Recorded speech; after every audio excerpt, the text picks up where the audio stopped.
Well, let's clarify that it's juicy because it's kind of gross, but it's like the kind of story that like just like keeps unraveling and getting worse and worse and worse and worse and worse. There is a tech company called Cyberdive, and they are a monitored kid's smartphone. They are a very progressive technology, right? Like helping kids have a smartphone that is safe to use. The co-founder, this guy named Derek Jackson, just made this announcement a week ago that he had to remove his co-founder, this guy named Jeffrey Gottberg. He had to be removed after embezzlement leads to a federal criminal case. He's in custody and he's facing 2 federal wire fraud counts for allegedly embezzling at least $1.5 million. Not only was he embezzling, so this is where we start to unravel the onion. This is just so gross, stealing from the company, lying to investors. I think he said, we sold 20,000 phones, but they sold 200 phones. He was cheating on his wife, buying his escort a Lamborghini, a diamond ring, and a 4-bed, 4-bath home in Miami. Apparently he also assaulted his wife. So that was like where it kept getting worse and worse and worse. This guy is crazy. He is one of those guys that just has to live on the edge. He was also telling the investors that they were looking to be acquired by BlackRock, AT&T, and ultimately Google. Like he was just telling all these lies, taking all this money over and over and over. This episode is brought to you by our friends at Vector. You know them, the ones with the cute little ghosties in the feed, aka your favorite marketing team's favorite ad targeting tool. See why at vector.co. Welcome to Notorious B2B. No Taz today because she's out gallivanting in Cannes, I think. No, I'm just kidding. She's sick, I think. But we do have our this is going to be a third time, I believe, Chelsea Castle, co-host today. Hi, Chelsea. What's up, Tim? I'm just like your new Ryan Seacrest. You know, I'm the Ryan Seacrest to your Kelly Ripa. All right. I like that one. Yeah, way better than the Katy Perry tieback. Like, what are you up to? Because you're now officially like out at the time. Last time we did this, I think you were still interviewing with companies, but now you're like on your own. I'm doing my own thing. Yeah, it was fresh. Yeah. Departure from in-house was fresh last time you and I were here. Now I'm just doing the solo thing. I'm a fractional brand and content leader. So doing it by myself. It's pretty cool. All right. Did you figure out taxes yet or no? I was literally Googling EIN stuff before this. It's brutal. Where I'm like, I already got an LLC like a month ago, but Castle Studios, right? Yes. Castle Creative Studios. Creative Studios. Creative. Yeah. I want to make sure people know it's Creative Studios, you know. CCC? CCS. Oh, wait. Yeah. No, you're right. Tim's still learning his alphabet. Yeah. Okay. My bad. But yeah, I'm still figuring that the really fun part of it out. Taxes. Yeah, that's not fun, but you'll get there. Yeah. Regardless, speaking of interesting taxes and embezzlement, I just want to preface this. We have a very juicy story, probably one of the juiciest stories I've heard of in B2B or, tech since Rippling and Deal. Like this had me going. Lead it, Chelsea. You got this. Well, let's clarify that it's juicy because it's kind of gross, but it's like the kind of story that like just like keeps unraveling and getting worse and worse and worse and worse and worse. This could be like a TV show or like a documentary or something one day. Oh, yeah. This is a doozy. So there is a tech company called Cyberdive, and they are a monitored kid's smartphone. I think they claim to be like the only one or the first or something. I've heard of a few of these, so I don't know if that's true. But anyway, they are a very progressive technology, right? Like helping kids have a smartphone that is safe to use. So what happened was the co-founder, this guy named Derek Jackson, just made this announcement a week ago that he had to remove his co-founder, this guy named Jeffrey Gottberg. I'm not going to say that correctly. He was the CEO, this Jeffrey guy. And what happened was he had to be removed after embezzlement leads to a federal criminal case. So the smartphone was offering real-time monitoring for parents, and he's now he's in custody and he's facing 2 federal wire fraud counts for allegedly embezzling at least $1.5 million. Not only was he embezzling, so this is where we start to unravel the onion. This is just so gross, stealing from the company, lying to investors. I think he said, we sold 20,000 phones, but they sold 200 phones so that he could buy his escort. Yeah, he was buying his escort. So he was cheating on his wife, buying his escort a Lamborghini, a diamond ring, and a 4-bed, 4-bath home in Miami. So he took all this money from these parents buying, or just these investors, and from his employees to buy all this shit for his escort. His wife is obviously divorcing him. His wife and the CEO guy, Derek, turned him in. And apparently he also assaulted his wife. So that was like where it kept getting worse and worse and worse. So this guy is crazy. He is one of those guys that just has to live on the edge. I was reading up on this guy. Now, if you can find him on LinkedIn, because this is Derek Jackson, who's the co-founder. He actually links Jeffrey's profile in there. And this guy's got like long blonde hair. He kind of looks like a henchman in like a Jackie Chan movie, like that type of person, or like the Big Lebowski. I mean, he's sitting in a chair, just like a white tee, and it's just so funny. There's a story about him being the first person with arthritis to actually climb Mount Everest. So this is actually from the FBI, the legal proceeding. So he likes to live on the edge here. Like you said, he said that they sold 20,000 phones, but they only really sold 200. He was also telling the investors that they were looking to be acquired by BlackRock, AT&T, and ultimately Google. Like he was just telling all these lies, taking all this money over and over and over. There was also, and again, this is in the FBI proceeding documents, that he was saying like he had full control over the finances. And then when the co-founder, so Derek, actually got into it, he saw that there was like an overdraft of $40,000 in the bank account. So that's like how he started to like figure out like, all right, this is really weird. And then he like teamed up with the wife, who, by the way, they have 3 kids. So that's just terrible. Sad. And then now, he's behind bars right now. They're proceeding towards it. Like, it's just wild. Crazy stuff. My first thought was like, okay, how often does this happen and the guy doesn't get turned in? Or how often is this happening and they are getting turned in? Like, it's just I'm sure it's gross. Like, so because also this guy, because the other thing about this is the co-founder, he actually has a background in like fraud or something like that. He was in the army for something. So yeah, he's like an army intelligence officer. Yeah. So he knows what to look for probably. Like he figured it out. So like most co-founders don't know what to look for. Like they don't know what to do there. That's why I'm saying this is a documentary. The Yeah. army intelligence officer, co-founder of a tech company, uncovers a mystery within his own business, duped by his co-founder. It is absolutely. Oh, there was also an email where got the guy in jail had Jeffrey. plans to take over the company from the co-founder as well. So like in theory that could have happened, and then this could have just kept going. That sucks. Good on this dude for calling it out, doing the right thing, turning him in, and also writing about it and trying to take care of his employees first. Well, yeah, he even said in the post that this happened like February, and obviously he couldn't say anything until now, because now it's all kind of like public and it's become like an actual proper case. But it's just, good on him for like, I think it's smart to bring it up, because then you start to learn more stuff. People are going to start coming out. Like people, whoever sold the $1.1 million Miami home to them might come out and say something. Like, they got some deeds. Yeah. Gross. That's wild. Ugh. Speaking of wild, what's next? AI is next. So this one scares me. So as you know, a lot of people are using MCPs, connecting to every platform you can. You can HubSpot, you can connect to LinkedIn ads, you can connect to whatever you want. But Saharsh Agrawal, he connected his account to Google Ads. Everyone can do this these days, right? You can do it to Meta, you can do it to pretty much any platform now. And he connected it like many others have, but he got his account banned. So he actually suspended. So he actually puts the screenshot of your account being suspended, and it's because he connected Claude to Google Ads. Now, it's not just because of that. So like for me, I use LinkedIn Ads, MCP. I use a few other tools as well. It's a lot of read-only stuff. So it's like reporting. It's like looking at the data. This guy, and I know many others are as well, was actually like taking action within the platform. So saying, Claude, can you make these changes within the account? Which is where I think you really get flagged and you get in trouble. So he even said, like, here's what I learned, which is essentially like, the read-only is fine, but if you're going to send all these signals to Google to tell to do all these things, that could be looked at as spam and fraud, and like bots actually doing it, which in theory technically is, because it's AI, because technically bots, right? That, I cannot explain to you how scary that is, because as someone who does literally only LinkedIn ads, and I have those connections, and if I get banned, that you look so bad to your clients. Yeah. Like, and it's also a struggle to get those things back, especially for LinkedIn ads, not as bad, but if you've ever had something get banned in Meta or Google Ads or suspended, it is so hard to talk to someone, because everything's AI these days. That's so scary. It also just sucks. Like, oof.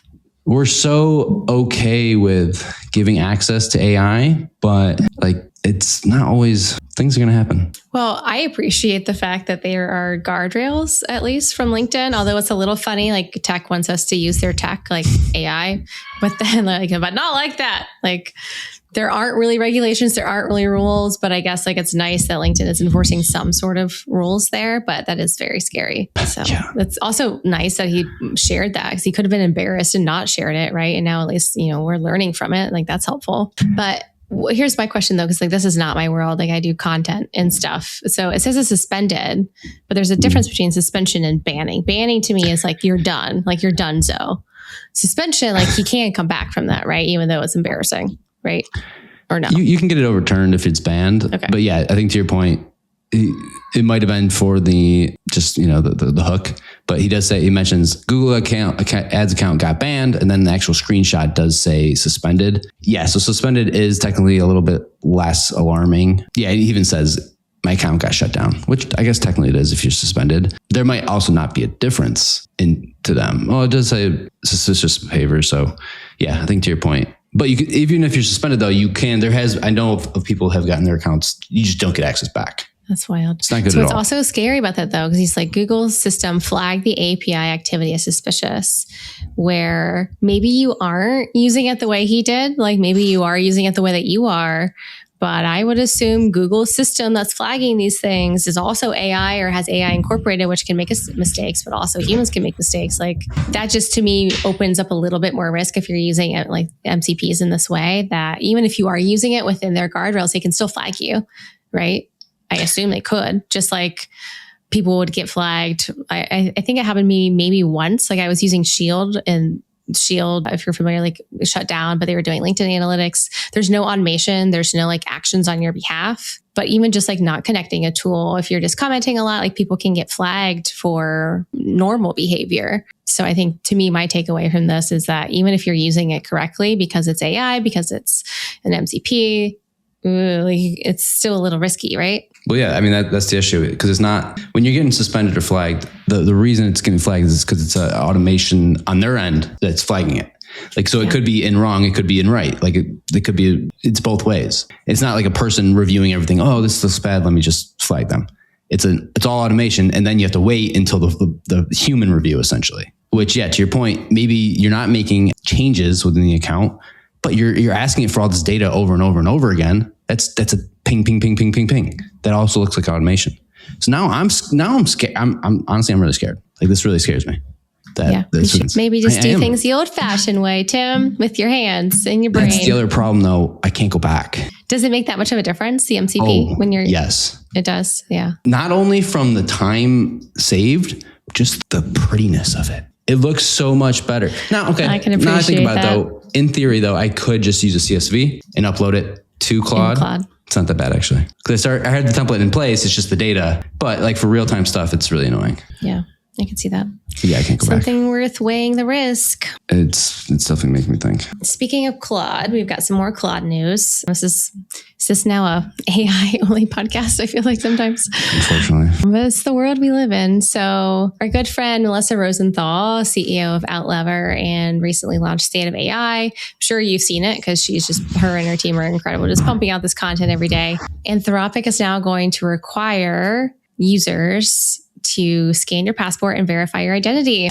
I'm still kind of understanding this story, especially because Melissa's version talks about how some users may be asked to prove who they are. It looks like this is going to be a narrow rollout, at least for now. It says it applies to consumer plans, so free, pro, and max. But if you're on a team plan, enterprise plan, or API, it's not going to be rolled out to them, at least not yet. I don't even know what I'm on. Anthropic says that it's going to target a small subset of flagged accounts as part of an appeals path, not as a gate on the front door. Okay, that makes me feel like a little less scared. But also, if they're doing it now, they're eventually just probably going to do it to everybody. Right? Yeah, it's the classic like beta.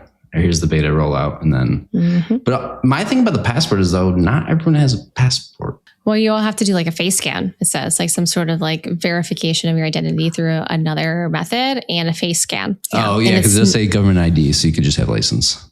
Yeah. And the policy is not defining what triggers a check, and it's not specifying what it's doing with your ID, how long it's keeping it. So it's routing the verification through persona. That's tech companies are so good at naming their companies. Yeah. Persona is the name of the vendor, and they've had issues elsewhere. So okay, all right, this makes sense if you've already been flagged for, like, let's just say this is really, you want to know more about how to use fertilizer to create something, if you know what I mean, like a fertilizer.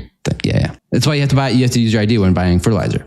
So I could see why they'd flag you, and then you'd have to use your passport or whatever it is, the facial scan, just so they even just have you on the system as well, in case you do create something. I get that. But to your point, if this is something they just start off with, and then they roll out to like, all right, if you're going to create a Claude account, you need to give us all this information. You do a facial scan, like all that stuff. Now that's a problem, I feel like. Especially if they have all that information. You're not hiding. There's no way to hide, which I don't care about, but I know you do. I do. I kind of go back and forth. I'm like, oh, like that makes me a little nervous, but also like I have nothing to hide, and they already have all my data anyway. Like some, 18-year-old kid who used to work for Elon Musk has my information on a thumb drive in his basement, in his mommy's basement. I don't care. Like everybody's got it. But at the potential flip side of this, right, is like, okay, are they doing this to prevent fraud, to actually like empower proper responsible use of their AI technology, keeping the platform safe, having some sort of like legal regulation requirements, especially around age, because like the underage use of AI is also getting scary. So like, if I haven't looked, I haven't read every word of their very long policy, if they're using it for some good, then that's cool. But like, I also, even though I'm an optimist in reality, but in tech, I'm not, because I don't believe that they're only using it for good. You know what I mean? Like, so we'll see. I think they're using it. See what happens. I think so. What would they do with it? Advertising? I'm sorry. Well, they're already doing that. Well, yeah, not Claude. advertising doesn't scare me. It's more like the government contracts and. Well, Claude isn't about that though. They already said no to the government. Remember? They did, but I think there's been some changes since then. I don't know. Okay. Would you feel different if ChatGPT did this? Would you feel more inclined to do Claude versus ChatGPT or vice versa? Well, I would, because for the reason you just said, right? I would trust Anthropic more than I trust Sam Altman. What about Google? I don't trust anyone anymore, Tim. Well, you did it for LinkedIn though. I did do it for LinkedIn, but LinkedIn hasn't harmed me. It's the devil I know. They hurt your reach though, so they harmed you. But I got it back. You just post a photo every time. It's fine. I got it back. They take my reach, and now I'm back in it, baby. I'm not as worried about this. I think it sounds scary on the surface, but I'm just skeptical of everything. And I feel like you are much more like optimistic / I don't know if optimist is the right naive. word. I am maybe naive. I am optimistic about it, or optimistic about it. But to me, it's more of like they already have your stuff. Anyone that's ever traveled, they have your stuff. They've got my stuff. I even did this with Tass. We were traveling recently. We were coming back. We were trying one of the new TSA. Yep. Certain airports have like the face scan, the biometric face scan. I was like, I don't know if I want to do that. And to be fair, this was happening when ICE was in airports. So like everything was just like a little scary. But I was like, I was texting my husband. I was like, I don't know if I should do this. He's like, they've already got your shit. Like, I'm like, oh yeah, whatever. Yeah, you already give them your passport. Like, how do you get the tickets without it? You have to. Yeah, they already got all my shit. And for those, like, at least for me, like, if that saves me time in the line, I'm doing it. Done. I don't care. Yeah. Just like anything. It's like you have pre-check, right? You're done. They've already got my stuff. You're done. Yeah. They've already sold that too to Claude. Yeah. They all have partnerships. Everyone's owned by one of the three big ones, like BlackRock, and then the other two. That's it. Everything connects. Yeah, they already have all of our stuff. Who cares? Exactly. Take it all. No need. It's already done. LinkedIn. Right, speaking of LinkedIn. Quick side tangent here, because I woke up this morning to the new UI change in mobile. And I saw actually Leah Bateman post about it, but I saw this regardless. I wanted to bring it up, but it's just a great image of the new kind of mobile UI where the thumbs up thing. And it's just like the emojis are on the right here. Everything's just smaller at the end where you're like, you can repost or like send a link or anything like that. I personally hate it because it used to kind of look like this, where it's like the like, comment, repost, send under the reactions of the profile pictures of the people. I like that on the mobile. It looked nice. It was easy. I personally hate this new UI. You said you've had it for like 3 months. No, I was confused. So I thought you were talking about the desktop one, because they recently redid the desktop, right? So like they separated. For now, I'm kind of getting confused. Did they like roll this out on desktop and then they rolled it back? I don't remember a desktop change. Yeah, there was a desktop change. But yeah, I hate the desktop change, and I hate this. It's gross. It's weird. It looks like Instagram. It doesn't make sense. I don't like it. It's so small me gusta. in comparison. Like right now I'm on desktop, but like if on mobile, it's so small and you can hardly see it. Like that doesn't even give it justice because all the buttons where you could like, comment, repost, or share are all on the left side, but they're super small. So there's even like this big space in between the middle of the post and to the right where it puts like the emojis, like the, you know, shows like the laughing one or the heart one, like depending on like what people are actually replying with. It's terrible, in my opinion. I just want to say, of all the changes to be making right now, like maybe don't prioritize that one. Like my notifications still only work like 20% of the time. Yes, that's true. I know we bitch about the platform a lot, but it's like of all the changes they're going to make, like maybe nobody cares about that one. Maybe like let us help you prioritize your designers team's Jira tickets because that does not make sense. I just don't get it. It just makes no sense. Like this is another image of it. It's a little bit more telling because it shows the big gap in the middle, but I don't know. I think what's also dumb is like having the little emojis on the far right. Yeah. Like separation. And then you're like, well, how many reactions of which like it's just doesn't, it's like unclear, which is the opposite of like the UX principles. But you know how LinkedIn is, they might turn it back real quick. They're going to turn it back. Yeah. I hope, because I can't deal with it. It's just so small. It makes I woke up this morning and saw this and now my day is ruined. It honestly, it was. Because yes, if LinkedIn's the first thing I see in the morning, that and chess. And this was worse. Chess? Chess.com. You play chess every morning? If I have someone that played, like someone played, you know. You don't play, do you play a computer? No, I basically play two of my friends. We just play each other, basically. They play other people. Oh, that's so cute and wholesome. Yeah, it's fun. That was me in like middle school. I used to play chess. Yeah, chess.com. Yeah, it's pretty great because I started off really terrible and then now I'm making a comeback. And so my goal is just to be, so right now I've lost 101 times. My friend has won 100, like 192 or something like that. And we have like 4 draws. My goal is to get to that, to reverse it. So I'm the winner and then I'm done. That's it. Just so I have that reigning over his head forever. Yeah. That's the goal. I played a few times. He's always busy, but he's all right. I don't know who that is. You know who that is? Camberk? Never mind. Moving on. Well, next time we're at an event, we should play chess. I'll show you. You can play probably chess? beat me. I play, yeah. I mean, like occasionally. I don't like, no. What you like, not on the, I would probably have one that's like a really embarrassing handle from middle school, literally, like in real life. Oh, I can't play real life. For fun. Real life's weird. I always want to be the people who are like playing it in their head. That'd be so cool. That. Yeah. I can't do that. I know what you're talking about. I was saying like, I just like try to reverse them in my head, but no, I can't do what you're talking about. That's hard. Actually play. Yeah. No. So cool. Anyway, what's next? Moving on. Hey there. Jess Cook, head of marketing at Vector here. And anyone who listens to Tass and Tim on Notorious B2B is a friend of mine. So I'm going to hold your hand while I say this. Native targeting is filling your funnel with ghosts. Wouldn't you rather put your ad dollars toward, I don't know, people on your website, clicking your ads, researching your competitors? I know I would. Vector lets you build ad audiences from those exact people. Unlike native targeting, which gatekeeps that shit. Only letting you pick like some titles and industries and then just trusting them to show your ads to the right people. Boo. Okay, rant over, go to vector.co and get your ad audiences right. Closed one. We got some good closed one here. All right. Closed one. We've got some funny stuff. This gal named Evelyn, she's a social media strategist, brand builder. It looks like she says, my dog is about to start playing Rent. This is episode 2 of Making It Look Easy. Today I'm showing you how to use AI to make my dog a brand so he can start bringing in money. If you have any questions on prompting, ask away. We're just letting the video play here. Dog parents are making thousands of dollars posting their pets, and I'm planning a wedding, and in this economy you need every side hustle you can get. So today I'm going to show you how I use Claude to get my dog to start paying rent. I'm Evelyn. Welcome back to Make It Look Easy, where I make things look easy, and today I'm going to show you how I build my dog a brand. And so I opened up Claude. I told Claude my idea. I wanted it to be relatable, a little meme focused, easy for me to do and to follow. I first had to come up with names, but AI is actually not as creative as you think. It's as creative as its user, so it did not help me come up with it. As you can see, the page is already getting some traction, which is super exciting. Anyone can have an idea, but if you act on it, follow me and my series Make It Look Easy, where I turn my ideas into reality, and maybe yours. Yeah, so I don't know if you've ever seen some of these dogs, how much they make on TikTok. I was literally just talking to a friend who does UGC work, and she was like, I think I'm going to start making one for my dog, and just to like pay for his treats and food and shit.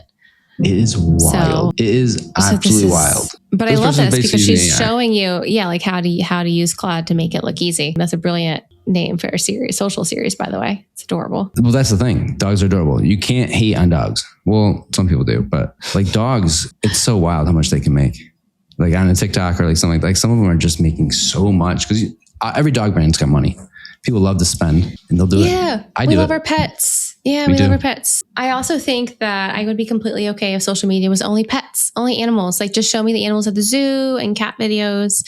And that's all we really need anyway in life. Just join Pet Talk. Just Pet Talk. Well, I'm not on TikTok, but Pet Graham.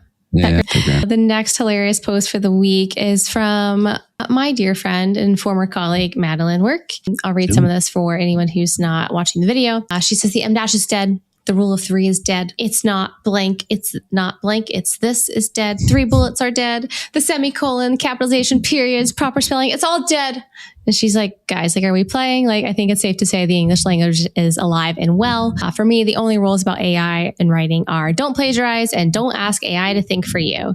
As for everything else, it's like kind of whatever. And if anyone's ever seen my LinkedIn, I wholeheartedly agree. It is so tricky though. This is where I have this weird feeling of even like that Derek guy, like the first story we were talking about, it was very clear his post was, that he used AI to write his content. And I'm not shaming that.